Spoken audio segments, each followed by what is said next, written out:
was it difficult for you to move out of your family home? And what were any challenges you had? I moved out, I guess, when I went off to Glendon.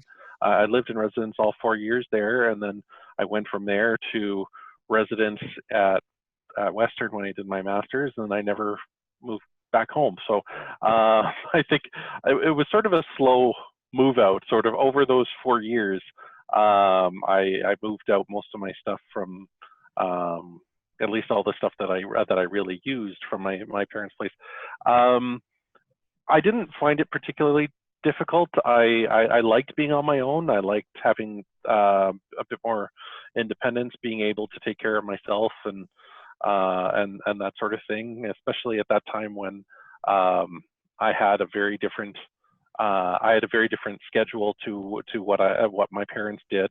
So I would be one to stay up till 2-3 in the morning and then try to sleep till 11. So so I was very nocturnal at the time, and it was so I valued that independence and such. So I didn't find it particularly hard to move out, but it wasn't really.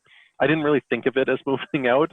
I just sort of I went off to university, and then I ended up working summers at the university as well.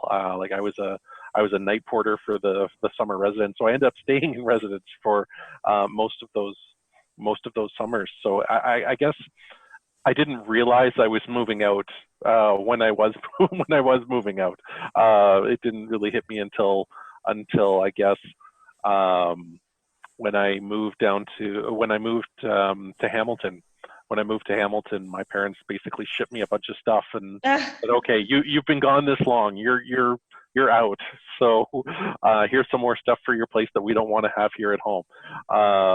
So no, it wasn't particularly difficult, but I also didn't realize I was doing the permanent move out at that time, and it was sort of over a period of time that it wasn't. You weren't living with the woman you eventually married at that time. It wasn't. You said it no. wasn't. We moved in together. We moved in together when I moved to Hamilton. Okay. Yeah, we moved in together when we moved to Hamilton, and then we got married a year later. We'd been dating for a long time, and after she finished at Glendon, she went to George Brown. And so my last year at Glendon and her first year at George Brown, we would commute to each other's residences. And then she would come out to see me in London when I was out at Western. She'd come down every 6 weeks, 2 months or so, as schedules permitted, because she had a vehicle, I didn't. Yeah, it was, we'd been dating for a long time, and then we moved in together for a year to sort of see if we could stand each other. And then we got married the next year. So we dated for a long time, and then gave ourselves a year of living with each other to decide whether getting married was still the good idea. So but yeah, it took a while before we ended up moving in together, and it was just because of logistics. She was living at home and working. She was working in her home community, and in New York region, whereas I was out at London, and it was just it didn't make sense for her to move to London, especially when I was living in like student apartments, things like that. It didn't make a whole lot of sense.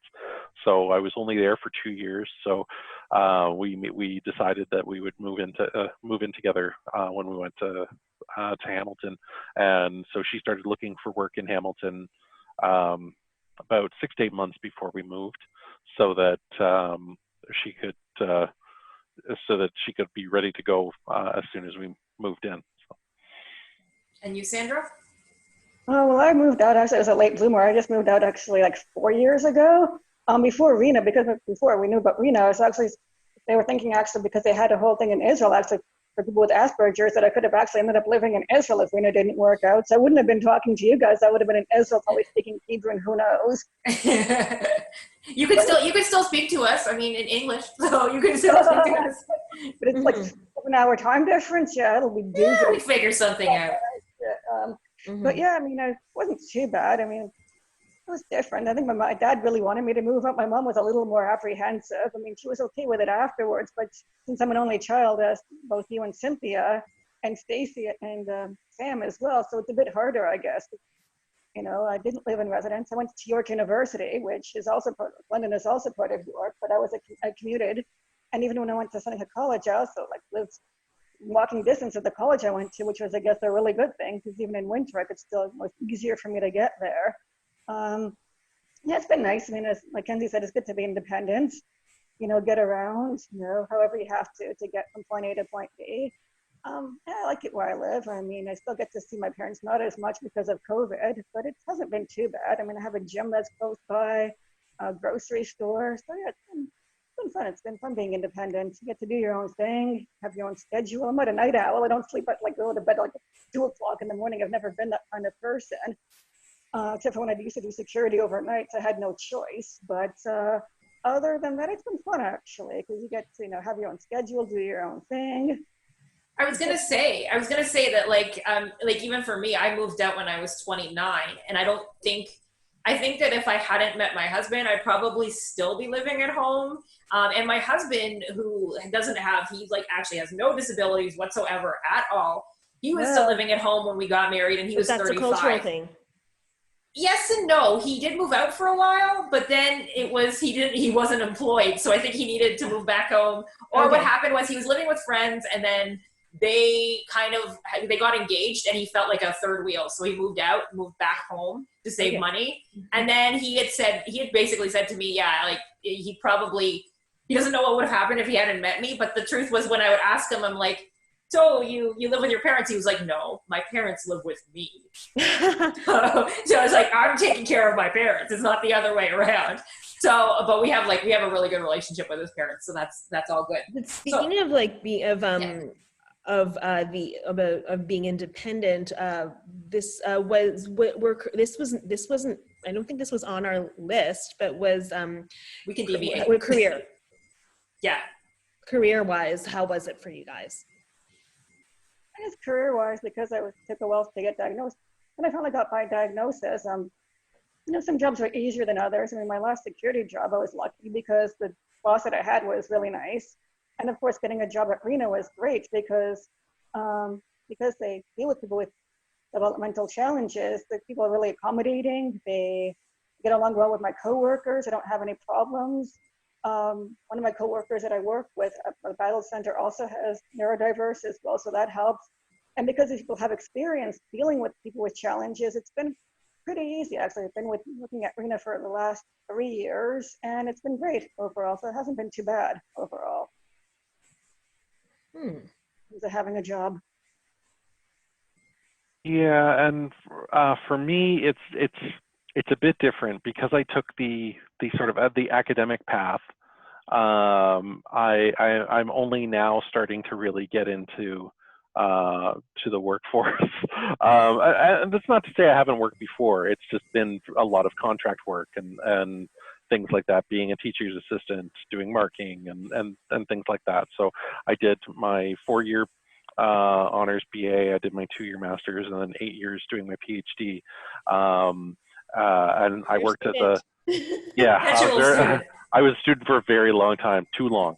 But I worked I did a lot of part-time work. I worked as a teaching assistant for the first 4 years that I was a PhD student. I did a little bit more of that. I did some invigilating, like monitoring exams and things like that. I was a super in the apartment building where I was living for about a year, and that was an interesting experience. And then it's only now that I've sort of continued on the academic track, and for a while I was looking at other things, so I think the issues that one of the issues that not necessarily that I have, because things have worked out fairly well for me so far in terms of career. Networking was really helpful. The position I have now, I wouldn't have got without the meeting the people I met along the way, and being able to show my skills and knowledge to those people. But I know that I was seeing the career counselor at McMaster, and one of the things that we found was that a lot of the career supports for people on the autism spectrum don't assume a lot of education, if any. And so for someone with a bachelor's, a master's, and a PhD, like the fact is there aren't a lot of academic jobs out there for people completing PhDs. Sorry to burst your bubble, PhDs out there. So you sort of have to think outside the box and work in areas that where, say, for example, private industry demands PhDs, like PhDs in engineering sciences, etc. But for humanities and stuff, because I was from linguistics, I really wasn't sure what could really help on the private in the private sector. So I looked into a lot of partnerships. There's Lyme Connect. There's various programs trying to partner up people with disabilities with companies, and a lot of it was, we're looking for someone who's done some university, has autism, and can sit in an office all day crunching numbers. And I'm not a math science person, but my education sort of made me ineligible for these jobs. So really, they didn't have a lot of these job supports that are out there. Don't assume a level of education higher than maybe some college. And so it was really tough for a while figuring out where I was going to go, because I couldn't seem to find the academic job market is not great right now, and trying to go through these disability networks for jobs was not helpful at all. And so which is one thing that sadly is missing. But people who may not interview well because of social awkwardness or something, but may have lots of education and skills, are not getting are not getting a chance to really get their foot in the door. So it just so happened that the director of the center where I now work, he came to my thesis defense because one of his colleagues had helped me on my thesis work. And so he had said, look, you need to listen to this guy speak. And so he sat down for my presentation during my thesis defense, and and as soon as I finished, he gave me a thumbs up and got up and left. And before I even started taking questions, and I got an email from him later that day, or from his assistant, saying, hey, this guy wants to meet with you. We think we might have we may have a spot for you somewhere. We'd like to meet with you. So, and that, as they say, is history. It's interesting that you point that out, because after we had an episode 2 episodes ago. In that particular episode, I talked about the fact that I had actually lost a job because I revealed my disability, and they fired me and said they fired me for lying and not because of my disability. But anyway, that's a whole other story. You can go back and watch episode 6 if you haven't seen it. But the thing is that afterwards I went to a placement, a sort of like a job preparation program for people with disabilities. Because I was like, after what I've been through, I kind of thought it would be more to learn about what my rights are as someone with a disability in the workforce. And instead, it wasn't like that at all. It was more like we were being babysat, and like we weren't capable of anything and we were dumb. And so they would go over the most basic stuff with us, and people are just kind of sitting there going, what? Like it was aimed at, they talked down to us like we were children. And it was just horrible. I did not like it. I'm not going to name what program it was because I don't want to shame anyone here. But I'll just say that it wasn't a good experience for me. I felt like it didn't offer me anything, whereas all I really wanted to know, what are my rights as a disabled person when I enter the workforce? What can I tell an employer? And I think we had maybe 2 hours on that in a 2-week course. And so, I don't like the fact that with some of these programs, they try to baby you and they try to prepare you for something where they think that you can't think. And it's just very, very demeaning. And really, really it just didn't sit well with me. I left the class and I was really upset with it. So anyway, those were my 2 cents. How do you feel about the labeling of high functioning versus low? I think it's a terrible thing, because basically what it says is people who are on the spectrum, especially being Mackenzie, who are the higher functioning, that we can do things that people, let's say, who can, with a bit more help, can actually do. I mean, we can take care of ourselves. But that doesn't mean that people who are on the spectrum who are lower functioning can't do things. It might take them a bit longer to do so, But that doesn't mean that with the right help and the right people with experience, that they cannot do these things, because they don't necessarily need to maybe aid. And it just tells them that basically that they can't do things, which is not necessarily the case. Yeah, it's as a person on the autism spectrum, I think from, hey, I'm going to put on my researcher hat for a second. The dichotomy in the differences between what people say, what people call low functioning and what people call high functioning, that dichotomy can be useful in research. I don't think we need to call it that. I think we can call it something else. I don't know what we could call it. I don't know. That would take a much larger debate, I think. But generally, in everyday parlance, just describing someone as high functioning, low functioning, no, I don't agree with that. In research, and the only reason I'm saying in research, like autism is very heterogeneous. Sandra and I have our similarities, but also a lot of differences. Just like any two people on the autism spectrum, and it can be very hard to study the whole spectrum because it is so varied and it's so diverse.